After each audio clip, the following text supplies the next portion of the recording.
contentious that I can remember. Mm-hmm. But if it went for Wigan, I suppose I'm not going to remember it as well as Rob is. The knock-on in open play that went back, that was given a penalty for offside just before the half, and it was about the only thing Bentham was relatively consistent on in this game, because lying on in the 10, he wasn't very consistent on at all, I didn't feel. Right. Both ways.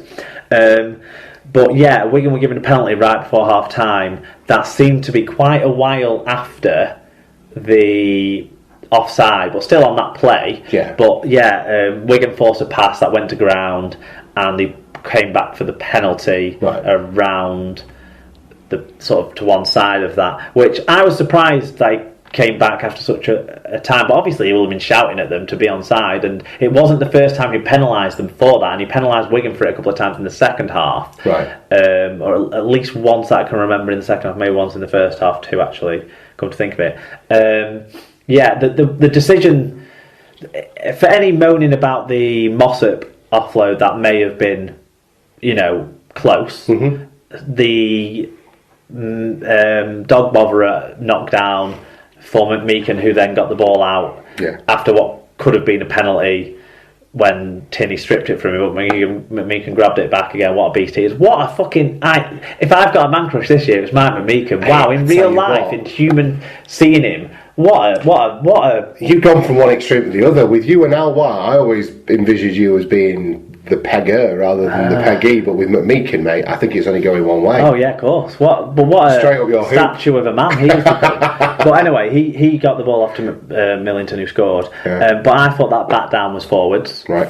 For that, so I think that's like my Wigan view on them, and I guess the cast view was the other way on both of them. So let's say, let's call those a draw. Yeah. I remember when Wigan had that same period of pressure, we actually knocked on, and that was the end of it. And in the play that led to our knock on, a cast player had touched the ball in flight, which had knocked it on, which should have restarted the tackle count, but didn't. Yeah. And so we should have had a free play on the play where we eventually went on to knock it on. So I think there was things in the game, mistakes, but I don't think the mistakes were significant. And if the potentially significant ones balanced out, I would say. Okay.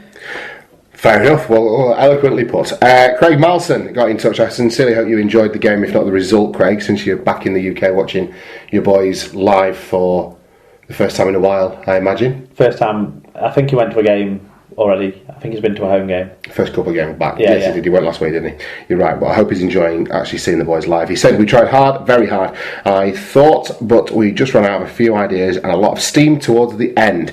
Great away day, though. Mingled with the Wigan fans before the game and had fun. Sang our lungs and can't ask for more than that. Gary Ormiston said, Wigan rallied on Friday against Cast. Tough win and hopefully a confidence booster heading into some crucial games in the next 5 weeks when we might start getting some players back from injury. I think I've missed some of Craig's one off because it was too long to fit on the Google form, but he also mentioned about the players he loves to hate thing. Alright. And said that him and his mate on the bus going to the game both mentioned John Bateman, and then John Bateman ultimately went and put in the star performance and scored 2 tries to win the match. Isn't it funny how some people come up with people like that? I wonder why John Bateman. Well, John Bateman has got a bit of a rep. We're not in the place to judge because he's played for our clubs. True. But Leeds fans might say, for example, that he's a nasty little bugger. Yeah, true. Yeah. Because he stood up for himself against a man that's 2/3 of his size. Yeah. No, because he stood up for himself against... 2/3 bigger than him, I should say. Yeah, but anyway, yeah. Well, there you go. What was the tale of the round, Mark? There was loads of things, actually. I mean, I know this round was played over 2 sort of separate occasions, so quite far apart. So in terms of form and stuff, you can't put anything together from this. But in terms of the numbers, it was a low average points difference of 9, not the lowest this year, but low. That probably reflects the fact that these teams who've played each other this week were all evenly matched last season, because it's the 4 bottom teams have played each other and the 8 top teams have played each other. It ended up being the best total average tackle success for all the teams, all the players across the whole round this season so far. The most tackles made in a game, plus inevitably the most marker tackles made, they seem to go one in the other. But also the most runs from dummy half, which all sort of say defence was bottling teams up. Now, also, it was actually the most metres gained in any round this year so far, but the fewest tries scored. Again, there's a complementary factor to that, because when more tries are scored, there's less time with the ball in play, so actually less metres can be made. But often when one team blows out another, they make a shit ton of metres, and that pads those, evens that out in a way. But this just suggests really good defensive performances with evenly matched sides. You might get that more.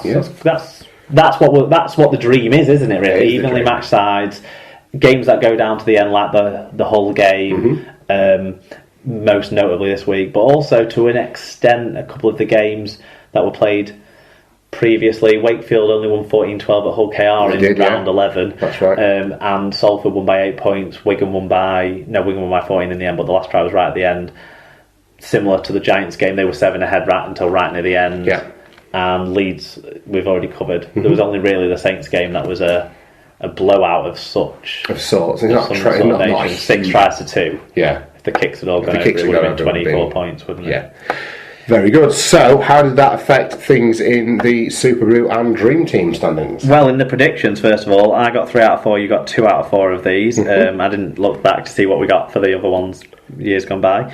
Elliot Wrench has jumped to the top of the Super Root League. Chris Evans took the yellow cap, though, this week. The biggest mover going up 7 places in the table was myself. Very good. The spoon was shared around too many people to mention. Fair enough. So you got off lightly, or you lot on the spoon this week, because you didn't get singled out. There you go. Okay, Dream Team, how's that looking? Liam Reddington's on the top of the Dream Team League, but with Carl Hadfield in hot pursuit, only a few points behind. Tom, your When Love and Hate Collide team actually had the best scoring week this week of any side, with 530. Total fluke. I've done nothing to that team. No. Because it was just a jokey one that I put together. So well, you had people like JD Broughton in the team, who obviously weren't playing at the start of the year, but now are, who got a big score because of the tries. You had Jordan Lilly, who had a good game. A couple of lads in there had good games. A couple of people who you wouldn't necessarily think are going to be big scorers scored big for you this week. There you go. Now, my actual serious team this week suffered from Jamie Shaw being injured, and a lot of there's more players than I'm comfortable with coming from that kind of lower end of the Super League that make this team up, you see, and then a few injuries. Well, a few of us have had that problem with bringing in witness players, and then because they've been going so well, might be time. And a couple of Salford players who've been performing really well, and this is across the league. I had a look at some of the other people in and around the top, and everyone was a bit affected, to be honest. There you go. Okay, so that's round 11 of Super League well and truly covered. Let's take a look at some results from elsewhere in the world of rugby league.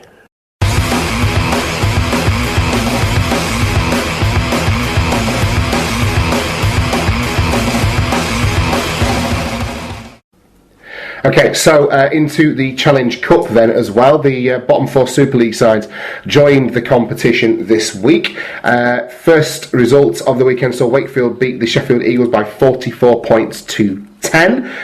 We got a tweet in on this one. Brian Davies said, "Stupid Craig Hall moment and a slip in the rain apart. Wakey's defence was superb again. 32-10 at half-time. Game over. Second half was a slog in the mud with stoppages for injuries that made it a bit stop-start. Sheffield's defence was much better than Wigan's was the week before, so maybe Sean Wayne should have a word with Mark Aston for a few tips." There you go. It was Dewsbury 30, York 16. Hull KR in one of a couple of upsets this weekend were beaten at home 22 points to 36 by Oldham. Big result for a team that this time last year were playing in League One. Exactly. Superb for Oldham. Well done. Say nothing about the fact that Hull KR have been hit and miss this season. For a team like Oldham to come up and play that way and get that result against Hull KR, that's credit to them, because Hull KR on an average day would beat Oldham. So even if Hull KR were a little bit below average, for them to win, for me, that's a tremendous performance. I prefer to focus on Oldham's win. And win fairly comfortably by the looks of it. I mean, I was out on Saturday afternoon, and it was getting towards the back end of the games when I got on a train to come back home and started going through, and these results were just starting to come in, and I was amazed. But well done to Oldham. Yeah, Tyler, I'm sure we'll get some tweets and stuff that dwell more on Neil Hudgell and James Webster, though. Well, let's see. Tyler Casfan got in touch. He said, let's all laugh at Hudgell and laugh even louder at Webster. His coaching CV wouldn't get him a job with an under-8s team. I fully expect, and I'm going to quote this now, Tyler Casfan, fully expect Cass to rack up 50 points next week. Can we end the season now? Going to hold it with that. Tim G Radio. No, this is Tim's Can We End the Season Now? Oh, did Tim say that? Can we end the season now? Sorry, it's the way it gets cut and pasted in. Tim G Radio. Can we end the season? Not bold. Sorry. Tim G Radio. Can we end the season now? Players don't look bothered. Webster seeming more and more withdrawn. Fair play to Hudge for coming out so quickly and saying it like it is. Look forward to seeing the results of the promised changes. Do you think Webster's going to make it to the end of the season? I wonder who these snakes in the grass are. Who it's questioning the commitment to the club and. Do you think he's just having a bit of a freak out on a Twitch?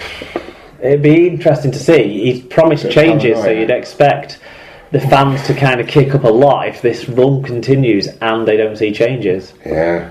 They've got worse, haven't they? Yeah. If anything. Okay. Bri Davies, listen to this one on the radio. Great effort from Oldham. Deserved the first half lead, and Rovers just never exerted any real pressure. When they did, they scored. Superb start to the day of the Challenge Cup. Okay. Down in sort of the south of France, it was Toulouse 10, Leeds 8. And we called it, Mark. Well, we did say it was there was a good chance of it, didn't we? Yeah. Fancy a Toulouse win. Yeah. And not in such a low-scoring fashion, but by all accounts, it was very, very bad weather. Yes. Well, Bri Davies did say he listened to this through Lee's own online commentary. Filthy weather in France with monsoon-like conditions in the second half. Sounded like a really gutsy display by Toulouse, but Lee had several kickable penalties in the second half and they chose to run. A year in Championship 1 will help Toulouse get ready for the rigours of the Championship in 2017. I definitely think they're a Championship team in everything but name, Toulouse, based on the results they've been getting and this performance.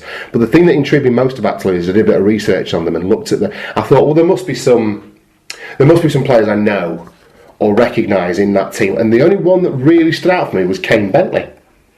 He's the only one that I went, oh yeah, no, I know who he is. He's played for France before. He's come from down under, and his brother Andrew Bentley plays as well, doesn't he? Well, that's what I assumed Andrew Bentley was, but then the rest of this Toulouse side is actually there's a good mix of French and then what I assume are if I understand nomadic English and Aussies. If I understand right, there was 13 or 14 who are at least eligible to be selected for France, which is tremendous. Including in that the Bentley brothers who were there on residency. Mm-hmm.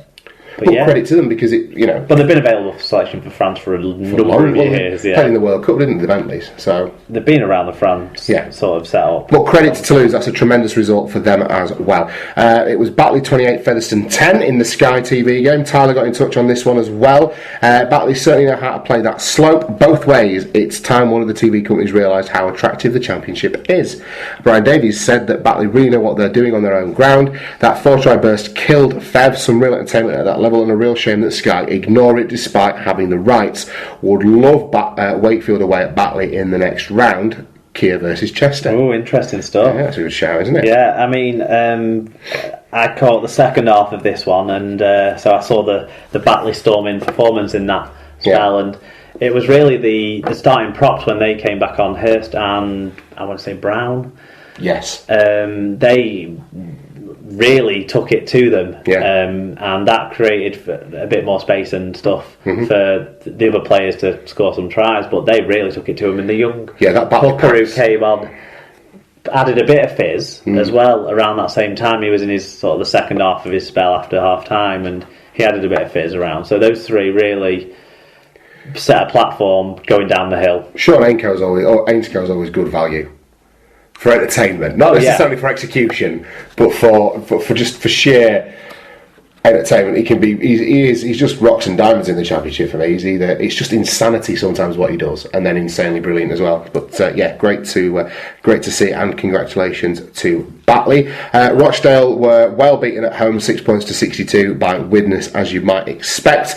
Paul Ludo-Lewis said, well, that was easy, and I was expecting a white-hot home crowd to give their players a boost, and us a fright. Our fans outnumbered them around 3-1, which helped. Thompson, Bridge and Dudson all brilliant. Just Hope that it gives the players the boost going into Friday and a massive game against the Wire. Other games in the round of the Challenge Cup saw Hunslet being at home 14 points to 50 by the Salford Red Devils, and Halifax got home and hosed with ease 80 points to 4 over the amateur side Castleford Lock Lane. Yeah, the next round draw takes place on Thursday afternoon on BBC Radio 4. Yes, that's